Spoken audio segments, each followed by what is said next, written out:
اصحاب رسول کے دیوانوں، ہر سال کی طرح اس سال بھی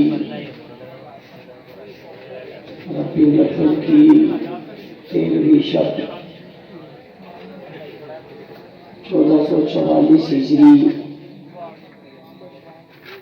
آپ کے ضلع شیخ پورہ میں ہونے والی اس تاریخ ساز کانفرنس میں آپ حضرات سے مخاطب ہونے کی سعادت حاصل کر رہا ہوں۔ خطبہ، علماء، مشائخ، اکابر اور سیاسی زعماء آپ حضرات سے مخاطب ہو چکے ہیں۔ میں آپ کا زیادہ وقت لینا نہیں چاہتا،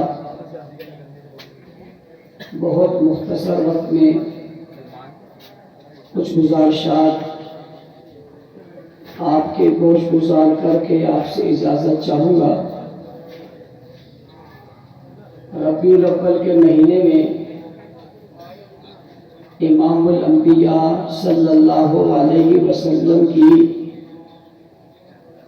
ولادت ہے۔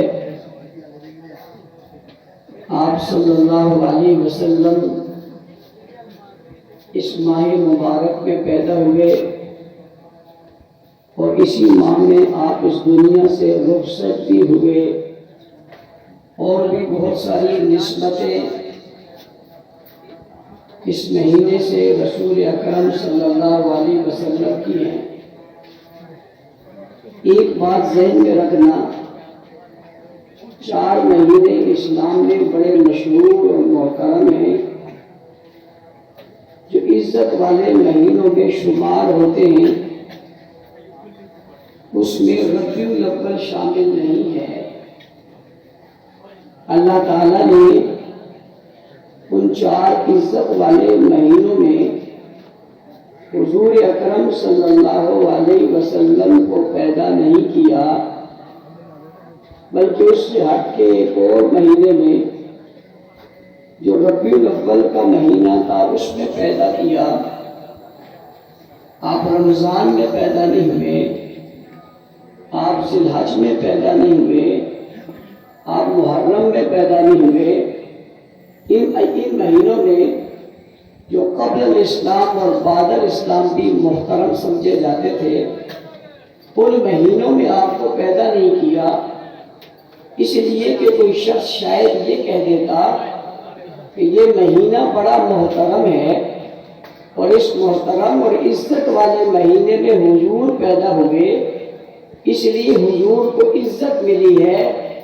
اللہ نے ان 4 مہینوں کے علاوہ دوسرے مہینے میں حضور کو پیدا کر کے فرمایا کہ عزت مہینے کی وجہ سے حضور کو نہیں ملی، بلکہ حضور کی وجہ سے ساری کائنات کو عزت ملی ہے۔ اللہ تعالیٰ نے سب سے آخر میں آپ کو پیدا فرمایا، جب سب دنیا سے رخصت ہو چکے تو آپ تشریف لائے۔ آپ کے بعد کسی نبی نے نہیں آنا، آپ کے بعد کسی رسول نے نہیں آنا، آپ کے بعد کسی پیغمبر نے نہیں آنا، اور جب آپ کے بعد کسی نے نہیں آنا تو قیامت تک آپ کی نبوت میں باقی رہنا ہے۔ اب کوئی اور نبی نہیں آئے گا۔ سوال یہ پیدا ہوتا ہے کہ پہلے نبیوں کے بعد نبی آتے رہے، حضور کے بعد اب نبی کیوں نہیں آئے گا؟ پہلے رسولوں کے بعد رسول آئے، حضور کے بعد اب رسول کیوں نہیں آئے گا؟ قیامت تو بہت دور ہے، بڑا زمانہ ابھی باقی ہے، تو کسی نبی کی ضرورت کیا باقی نہیں رہے گی؟ کیا آنے والے وقتوں میں احکامات کی ضرورت باقی نہیں رہے گی؟ لوگ جب نہیں آئیں گے، قومیں نہیں آئیں گی، نسلیں نہیں آئیں گی، آبادیاں نہیں آئیں گی، زمانے بدلیں گے، دور بدلتا جائے گا، تو نبی کی ضرورت تو باقی رہے گی، کوئی اور نبی کیوں نہیں آئے گا؟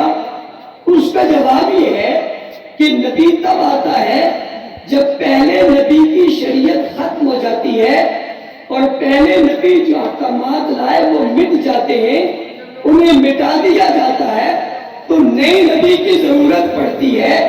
اور جب وہ سارے احکامات لوگ بھول جائیں، ان احکامات کو یاد کرانے کے لیے اللہ نے نبی کو بھیجتے ہیں۔ حضور اکرم صلی اللہ علیہ وسلم جو شریعت لے کر آئے، اس شریعت نے مٹنا ہی نہیں ہے، ختم ہی نہیں ہونا، وہ بدل ہی نہیں سکتی، وہ قیامت تک ویسے ہی رہے گی جیسے حضور اکرم صلی اللہ علیہ وسلم لے کر آئے۔ سوال پیدا ہوتا ہے کہ پہلے نبیوں کے بعد چیزیں بدل گئی، پہلے نبیوں کے بعد کتابیں بدل گئی، جیسے تورات بدل گئی، زبور بدل گئی، انجیل بدل گئی، نبیوں کی لائی ہوئی تعلیمات تبدیل ہو گئی، تو یہ تبدیل نہیں ہوگی، یہ کتاب نہیں بدلے گی، اس وحی کو مسخ نہیں کر دیا جائے گا۔ فرمایا نہیں، پہلے بدل گئی، اب تبدیل نہیں ہوئی۔ اب تبدیل کیوں نہیں ہوگی؟ اللہ تعالیٰ پیغمبر علیہ السلام کو ایسے لوگ دے گا اور ایسی شخصیات دے گا، ایسے افراد دے گا جو پیغمبر سے پڑھیں گے، پڑھ کر اپنے سینے میں محفوظ کریں گے، محفوظ کر کے دنیا تک پہنچائیں گے اور بات پہنچاتے چلے جائیں گے۔ جو لیں گے وہی آگے دیں گے، جو سنیں گے وہی سنائیں گے، جو ان کو پہنچے گا وہی پہنچائیں گے۔ نہ ایک لفظ بدلیں گے، نہ ایک چیز بدلیں گے، نہ قول بدلیں گے، نہ فعل بدلیں گے، ہر چیز پوری کی پوری امت تک پہنچا دیں گے۔ نہ اس امت کا کلمہ بدلے گا، نہ نماز بدلے گی، نہ قرآن بدلے گا، نہ روزہ بدلے گا، نہ احکام بدلیں گے، یہاں تک کہ نبی کی سیرت کا ایک ایک پہلو محفوظ رہے گا۔ پیغمبر کی زلفیں کیسی محفوظ رہے گا، نبی کا چہرہ کیسے محفوظ رہے گا، نبی کی ادائی کیسی محفوظ رہے گی، نبی کی وفائی کیسی محفوظ رہے گی، کردار کیسا محفوظ رہے گا، گفتار کیسا محفوظ رہے گا، قرآن کیسے اترا محفوظ رہے گا، جبرائیل کیسے آیا محفوظ رہے گا، کون سی ہے کہاں پر اتری محفوظ رہے گا، کون سی سورت کہاں اتری محفوظ رہے گا، مکی سورت کون سی ہے معلوم ہوگا، مدنی سورت کون سی ہے معلوم ہوگا، فلاں کیا قصہ بن رہا معلوم ہوگا، بچیاں کتنی ہے معلوم ہوگا، بیٹیاں کتنی ہے معلوم ہوگا، بیٹے کتنے ہیں معلوم ہوگا۔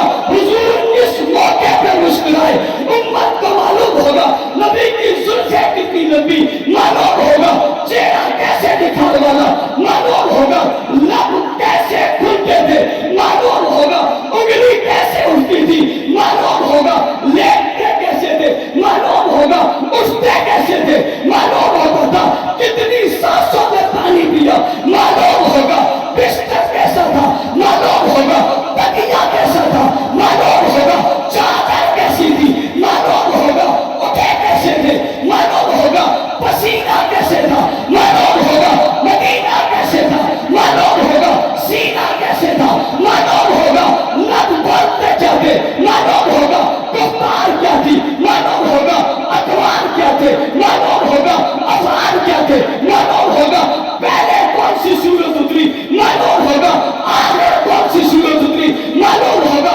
جنگ کیسے کی، گھوڑا کیسے تھا، تلوار کیسی تھی، تیر کیسا تھا، نیزہ کیسا تھا، قدم اٹھاتے کیسے تھے، لیٹے کیسے تھے، بیٹھو کون سا تھا، بایاں ہاتھ کہاں تھا، بایاں ہاتھ کہاں تھا، بستر کی چادر کیسی تھی، برتن کیسے تھے، دروازہ کیسے تھا، کھڑکی کیسی تھی، چھت کیسی تھی، باہر کیسے نکلے تھے، بیت الخلا کیسے گئے تھے، بیت اللہ کیسے گئے تھے، بولتے کیسے تھے، ہنستے کیسے تھے، مسکراتے کیسے تھے، پیار کیسے تھا، شفقت کیسی تھی، اطاعت کیسی تھی، سجدے کیسے تھے، قیام کیسے تھے، رکوع کیسا تھا، رات کیسے گزری، دن کیسے گزارا، صبح کیسے ہوئی، اجالا کیسے ہوا، اندھیرا کیسے ہوا، پہاڑ پہ کیسے چلے، پہاڑ سے کیسے اترے، زمین پہ کیا کیا، معراج پہ کیسے گئے، سواری کس پہ بیٹھے،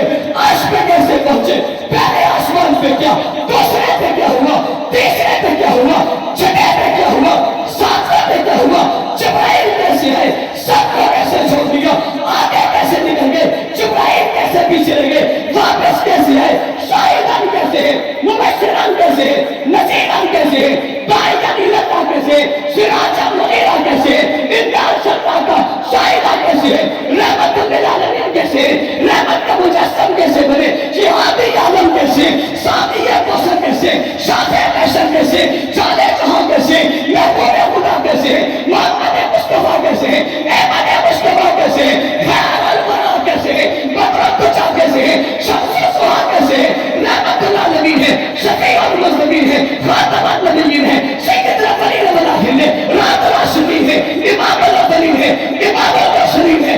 بچپن کیسے, لڑکپن کیسے, جوانی کیسے, شباب کیسے, نبوت کیسے, ختم نبوت کیسے, سفر کیسے, حضر کیسے, ہجرت کیسے, غار کیسے, بازار کیسے, نثار کیسے.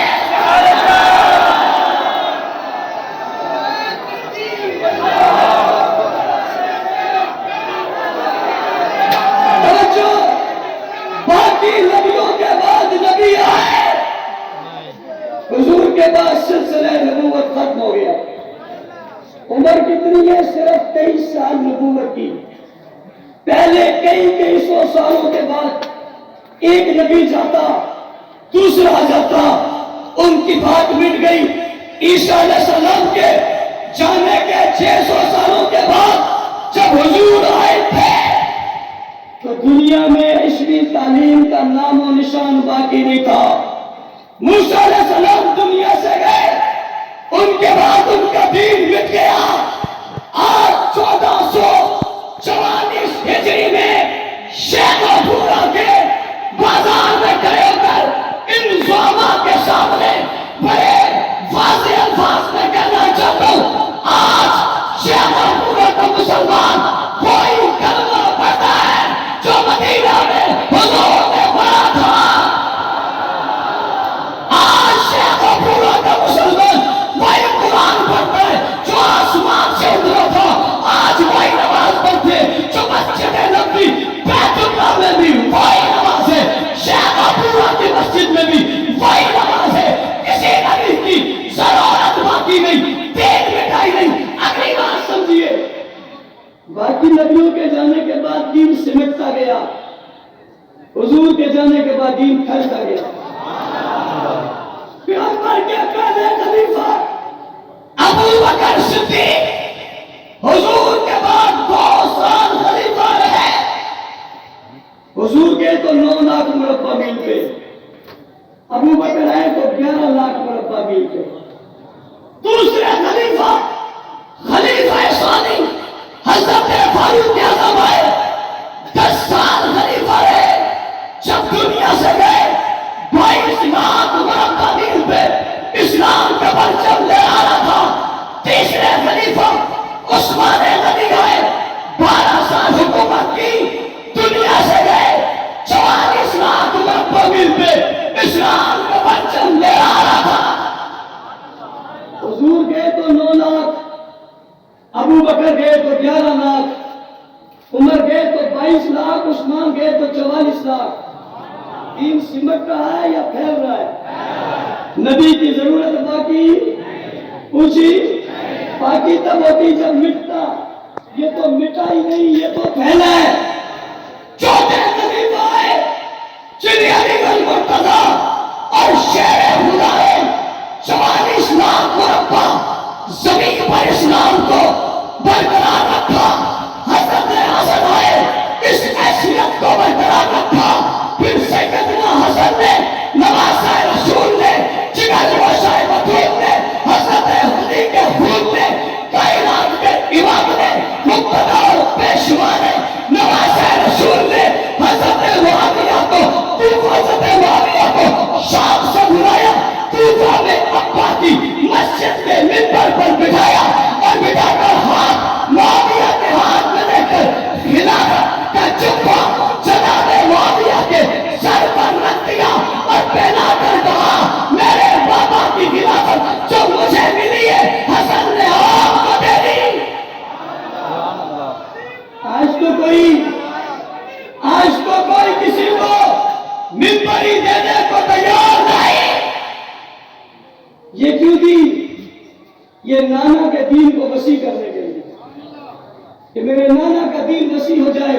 یہ سمٹنے کے لیے نہیں آیا, یہ پھیلنے کے لیے آیا. حضور کے دین کی خاصیت ہے, اسے